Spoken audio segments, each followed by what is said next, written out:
Welcome to TV20 News. We are Cleveland. I'm Leah Haslage. The city of Cleveland is taking steps to make sure your family and home are safe from the dangers of lead paint. Recently, members of the city's Division of Environment from the Cleveland Department of Health went through the Clark-Fulton area of Cleveland, placing warning place cards on doorways of homes that have been deemed to be contaminated with lead. After the warning, the owners of the homes have 90 days to fix the issue.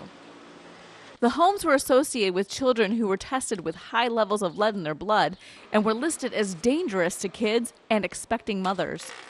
Well, the next step is really working with the owner to ensure that they can remediate these hazards, or if the family needs to relocate somewhere, we want to be able to assist them. So if there is a family here that has young children, a pregnant mom, we're asking them to contact us. If you have any concerns or questions about the lead in your home, call the Department of Public Health and ask for their compliance officer. Their number is 216-664-7267. The 25th National Public Works and Safety Week Open House is the City of Cleveland's observance of National Public Works Week. Learning, discovering, and exploring is what students from Cleveland Metropolitan School District were told to do as they visited the Water Pollution Control Center for National Public Works and Safety Week. This year, NPWW Open House was serving as a kickoff to National Public Works Week, which was celebrated around the country from May 21st to the 27th. The 2017 theme for NPWW is Cleveland Public Works and Safety Connect Us. The goal during the open house was to enlighten, educate, and empower students to make a positive and impactful difference in their community today, tomorrow, and in their future. This is the opportunity for us to focus on the men and women who provide city services and protect and maintain our public infrastructure. 1960, President John F. Kennedy proclaimed National Public Works an annual event to remind us of the work that our public servants do. So have fun, learn, because education is knowledge and knowledge is power. My job as Deputy Chief of Safety and Security is to ensure that we have safe learning environments. So our team is responsible for the officers that are in your schools, the officers that respond to your schools and do crowd control. And you're our customers. You're the reason why we come to work every day. We want to make sure that our 40,000 scholars are well secured and well taken care of. A proclamation from Mayor Frank Jackson was given to the Public Works Department in honor of Public Works Safety Week. The City of Cleveland's Community Relations Board has a new interim director. Grady Stevenson, who has been with the board since 2006, recently serving as Supervisor of Community Outreach and Crisis Intervention, was sworn in by Mayor Frank Jackson. Mayor Frank Jackson met with students who are a part of the Mayor's Youth Advisory Council. The students that attended the meeting were selected as representatives from the City of Cleveland Recreation Center's Youth Development Program. We asked President of the committee, Adacia Williams, what it was like getting to meet with Mayor Jackson. Exciting, because you don't see that every day. You don't get to do that. The main thing you get to do is what? Tell your parents? And that's it. And what your parents could do. Adacia says with this opportunity, they get to have a say. And it's not all about the adults and what they want. It's about the youth also, and bringing us up with our opinions and what we would like to change. For more information about the program, visit city.cleveland.oh.us. A multi-million-dollar state-of-the-art facility will transform one of Cleveland's classic parks. TV20's Enrique Correa took a tour of the new Edgewater Beach House and has more. As soon as you arrive to Edgewater Park, you can't miss it. A massive open-air two-story facility that offers something for the whole family to enjoy. This was a project that really started when Cleveland Metro Parks took over the lakefront. We had tons of community meetings, and a new beach house facility with new restrooms was really something that we heard loud and clear from the community that they wanted. It's about a 12,000 square foot structure has a 7-day-a-week concession stand, family changing rooms, men's and women's bathrooms, and then the keystone feature is the upper level, which is a second-story structure that's connected to the neighborhood by a bridge that has 360-degree views of both downtown and Lake Erie, and really signifying those sunsets. The upstairs has a double-sided fireplace that'll be there for ambiance in the summer and provide a little bit of warmth in those shoulder seasons. And we also have a bar up there that'll be open on the weekends. Construction on the $3.3 million building began last September. The building has a unique design which is perfect for Lake Erie. Well, the roof was designed to look like the bottom of a wood boat, and from different angles you can really see how that really looks like a boat. So it's nautical theme. You're on Lake Erie to have that boat characteristic to it. Whether you're driving by on the shoreway at night or hanging out in it during the summer, you really get that kind of feeling, that beachy feeling. And you can't have a beach house without some delicious food. We've got local burgers, local bratwurst patties. We've got different wraps and salads. We've got your typical nachos and popcorn and candy bars as well. But like I said, those burgers, those brat patties, we have pierogies on the menu. They're really, really good. We've sourced the majority of the food locally. We have a very large made-to-order menu, and then your typical grab-and-go concessions that I know the public and families really enjoy. So the food is fantastic. We've had a couple of tastings that have went really well, so come on down and check it out. The Edgewater Beach House is not only open for just the summer, it's open all year round, so you have the whole year to enjoy it. At the Edgewater Beach House, I'm Enrique Correa, TV20, we are Cleveland.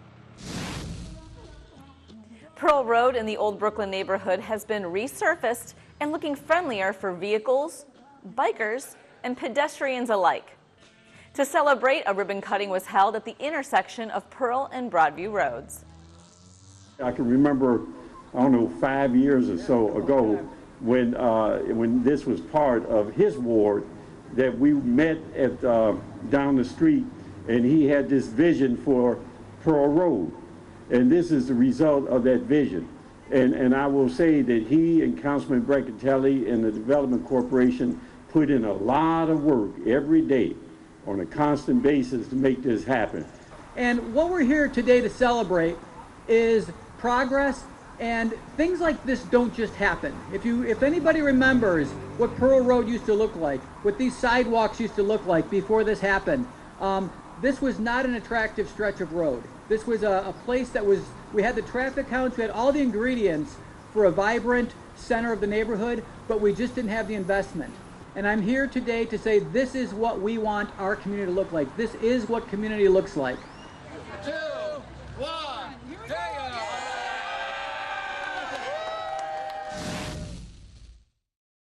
The James H. Walker Turner School of Construction Management recently held their 49th annual graduation ceremony in the rotunda of Cleveland City Hall, graduating 21 men and women from their program. Cleveland Mayor Frank Jackson attended the ceremony, offering his congratulations. Having something of this nature that lasts for 49 years is something, and it has to obviously have had an impact on somebody. And it's helped to propel somebody's career and help someone be better at their business.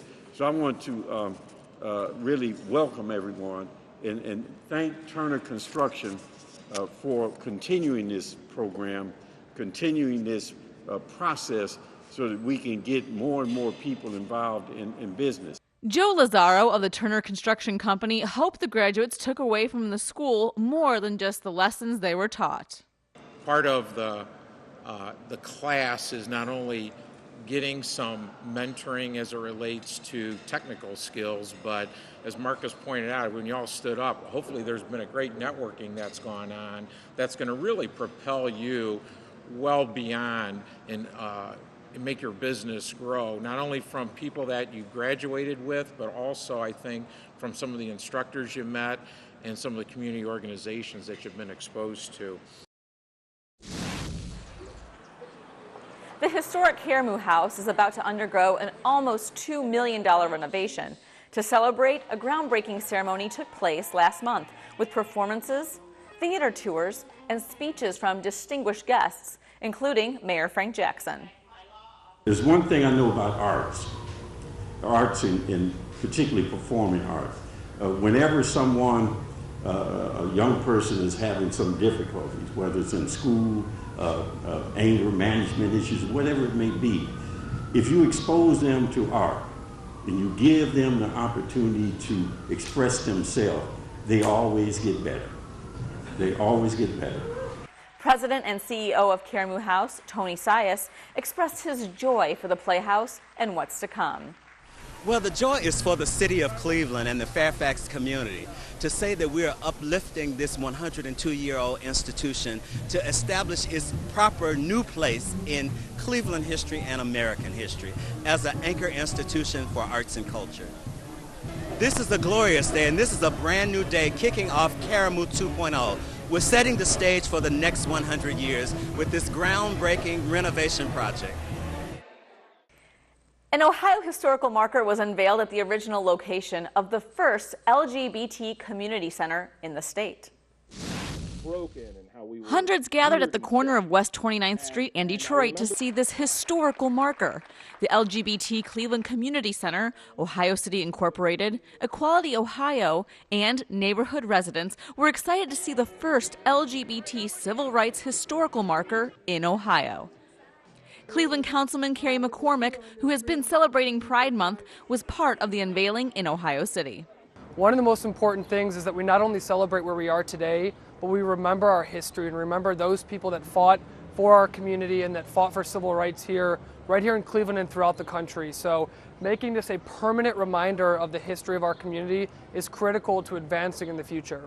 As we embark on yet another Pride Week, it's important to remember the hard work of everyone who has worked so hard to raise the bar for civil rights and to advance that cause. We really stand on their shoulders today and everything that we've achieved. 30 years ago may not be that long ago, but in the terms of civil rights that gays and lesbians have experienced in this country, it's an eon ago. In 1989, the site at West 29th Street and Detroit Avenue hosted the first Pride Festival held in Cleveland since the 70s. The following year, the first Pride Parade culminated at the site. The LGBT community in Northeast Ohio was out in full force for the second annual Pride in CLE March, Rally, and Festival. TV20's Enrique Correa was there in downtown Cleveland and has more on this historical event. Leah, we're here at the Pride in CLE March and Festival, and people that I spoke to say this event is a step in the right direction. Hello, Cleveland, happy Pride! Woo! The Pride in the CLE 2017 Parade and Festival began in front of the Free Stamp at City Hall, then worked its way down Lakeside Avenue. The parade then made a left onto Ontario Street. Along the way, there were thousands of people holding signs and chanting. It is absolutely fabulous to see all these people in our community getting together and showing our pride, screaming and telling the world that we are here. The march ended at Public Square, where the festival began. There was plenty of music and people enjoying the great weather and togetherness. I want to say how congratulate Pride in Cleveland for a successful parade, a successful event, and the week leading up to this event. But I want to thank them for what they do and how they keep what is needed to be kept on the front burner, because once you become silent, then people believe you don't exist. So you always have to speak up. Speak up. My name is Carrie McCormick, and I proudly serve as an openly gay member of Cleveland City Council. The city of Cleveland is so excited to stand with each and every single one of you, whether it's legislation protecting our rights and freedoms, making Cleveland the most accepting and open place to diversity of all kinds. The LGBT Community Center of Cleveland organized the second annual Pride in the CLE. The event's message is to engage, inspire, and empower people through visibility and activities that highlight the LGBT community of Greater Cleveland. I've been on council for over 10 years, and I've signed my name to probably 1,000 ordinances. The only one that I know the number to is 1446. That is the only one. And I want to thank the leadership of the LGBT community in terms of what is effective advocacy. And the way that this community worked with your city to move us forward on 1446 and all of those previous equality bills was very amazing. Organizers say this event was such a big hit, they're going to do it all over again next year. At Public Square, I'm Enrique Correa, TV20, we are Cleveland. Well, don't change that channel. We'll be right back with more TV20 News. Hi, I'm Mayor Frank Jackson. You've probably seen media coverage of the growing opioid epidemic in northeastern Ohio. But what you might not know is how many of these tragedies begin with a seemingly innocent prescription for pain medication. That is why we're teaming with the Cuyahoga County Opiate Marketing Task Force to encourage you to know the risk. Go to the website on your screen to learn which pills are opiates and alternative ways of dealing with pain. Which starts as a prescription can end with addiction, so know the risk.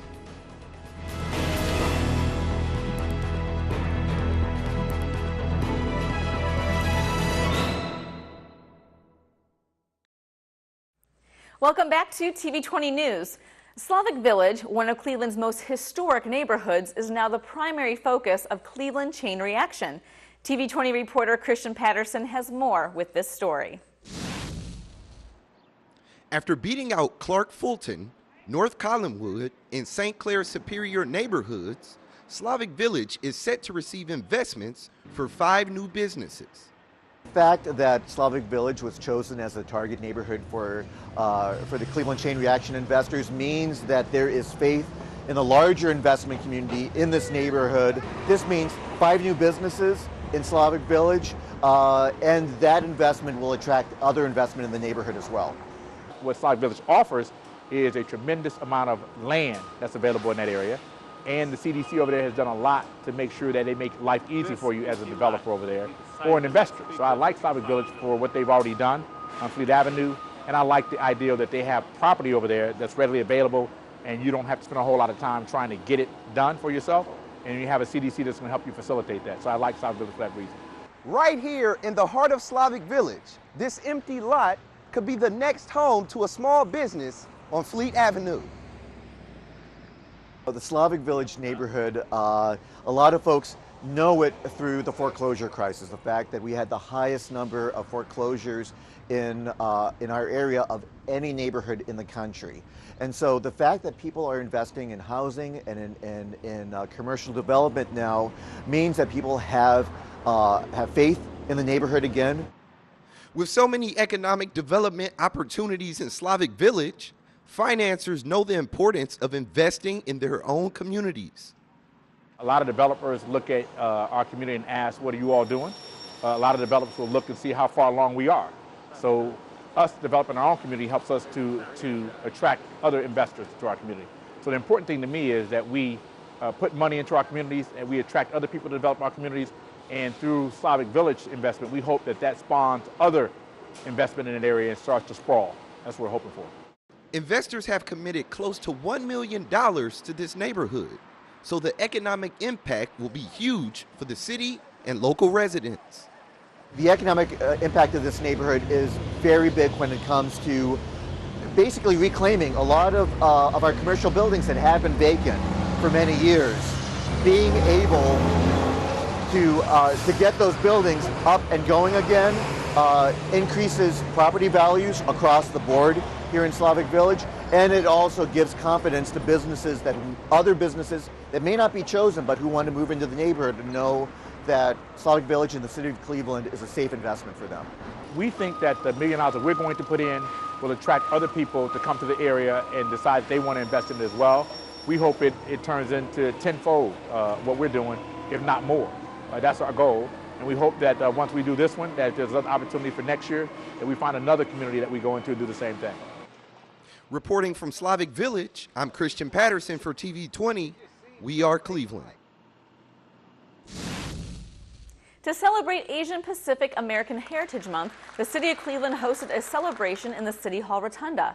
Interim Director of Community Relations, Grady Stevenson, tells us more about the event. As you know, the Asian community has brought great diversity to the City of Cleveland. With all the innovations and things that they bring and they add to the city, really helps to make this a great place to live. Our Asian community has a difficult time relating to law enforcement. And so what we decided to do this year was bring some of the community together with law enforcement to help them understand the partnership that they have here in City Hall with law enforcement and the community. Mayor Jackson invited members of the community to join our safety services. I will encourage all of you to become part of our public safety forces. If you have children or grandchildren, friends, relatives, and they want to become part of the fire division, the police division, or the emergency medical division, I would encourage you that you encourage them to become part of it. Because once you become part of the safety system, then you're better guaranteed to have your representation of who you are, your culture in that, and it's always a better outcome. Interpreters were on hand at the event, and Director Stevenson says they are available for residents who need them. They help us in the city of Cleveland to help our residents who have a difficult time expressing themselves and have language barriers, that we are able to go out and help them when they have problems in the city of Cleveland with translating for them and helping them through some of the difficult times that they're having, understanding the culture here in Cleveland. For more information, visit the Community Relations page at city.cleveland.oh.us. Festival season is upon us, and one of the more popular events took place on Cleveland's west side. It's the 8th annual Hooli Fest with arts, music, and plenty of food, plus 30,000 people gathered at Cleveland's Cam's Corner neighborhood. The all-day street festival takes place on Lorraine Avenue between Rocky River Drive and West 165th Street.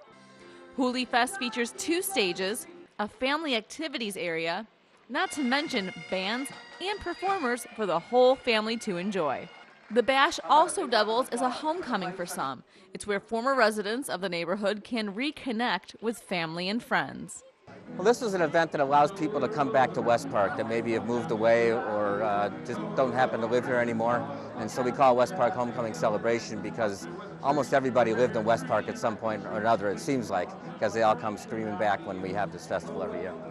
Things like this don't happen without a lot of hard work by a lot of people. You know, we have the opportunity to stand here and be present and be the face, but the work really is done by those who don't really get the recognition. So I want to really thank everybody who made this successful. Hooli is Irish slang for a celebration, and the area around Cam's Corner and Lorraine Avenue have been known as the Green Mile for all its Irish bars. The 47th annual Tremont Greek Fest once again took place over Memorial Weekend. At the 4-day festival, event-goers enjoyed lots of traditional Greek foods like gyros and drinks like beer and ouzo. Shop for authentic merchandise from Greece and go inside the historic Annunciation Church. The organizers say there's a bigger goal to the event. Our goal is to help the community and help other people from a philosophical standpoint. We're a community that we're the Greek community that wants to help others. So a lot of the proceeds for this event is fundraising to help the poor, the sick, anyone that needs our help, as well as develop more in the community and just, help each other. For more information, visit TremontGreekFest.org. A chilly, rainy night did not stop people from attending an annual fundraiser that helps children and adults with developmental disabilities. Here's reporter Enrique Correa with more.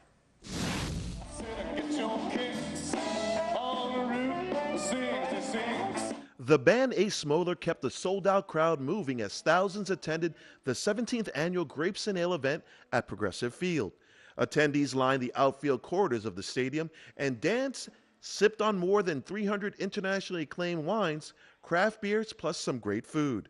The annual fundraiser for Our Lady of the Wayside raised more than $100,000, which goes to help more than 800 individuals with special needs in 7 counties throughout Northeast Ohio, so this fundraiser is important. The Wayside's a nonprofit, non-denominational organization. We provide residential and community-based services for children and adults with developmental disabilities.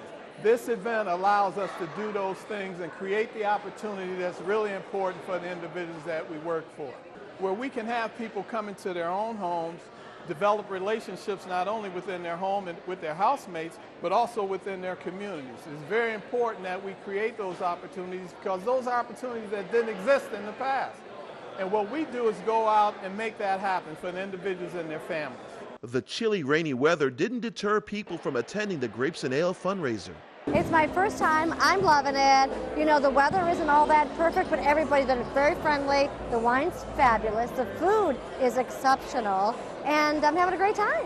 And what about the fact that it's all for charity, all for the Lady of the Wayside? You know, that's what makes the bonus, because we'd love to be able to help out. Right, baby?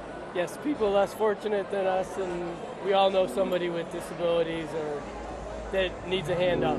The Grapes and Ale event is just one of 4 fundraisers held annually to raise monies for Our Lady of the Wayside so they can continue their charitable ways. At Progressive Field, Enrique Correa, TV20, We Are Cleveland.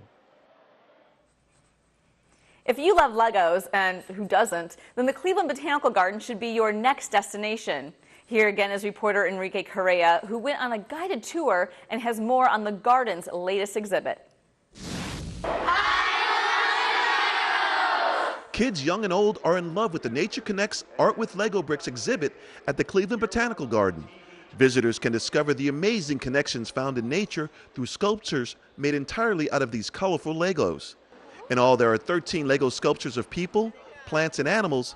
Some of the creations are indoors and some are outside. Our Botanical Garden guide gave us a brief tour on some of the artwork. And so right behind us is the tortoise, the Galapagos tortoise, and it has a bird sitting on its shell.